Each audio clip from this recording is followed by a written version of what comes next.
Text 22. As a person puts on new garments, giving up the old ones, the soul similarly accepts new material bodies, giving up the old and useless ones. Change of body by the atomic individual soul is an accepted fact.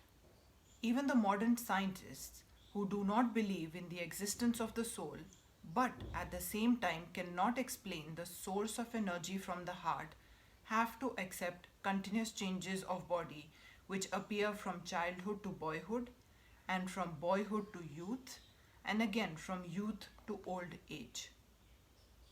From old age, the change is transferred to another body. This has already been explained in the previous verse. Transference of the atomic individual soul to another body is made possible by the grace of the supersoul.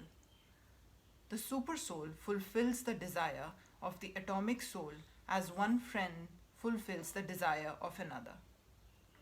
The Vedas, like the Mundaka Upanishad as well as the Svetasvatara Upanishad, compare the soul and the supersoul to two friendly birds sitting on the same tree. One of the birds, the individual atomic soul, is eating the fruit of the tree, and the other bird, Krishna, is simply watching his friend.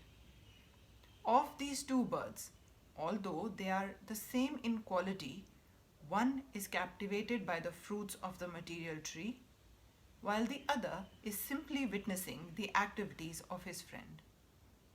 Krishna is the witnessing bird and Arjun is the eating bird. Although they are friends, one is still the master and the other is the servant. Forgetfulness of this relationship by the atomic soul is the cause of one's changing his position from one tree to another or from one body to another. The Jiva soul is struggling very hard on the tree of the material body.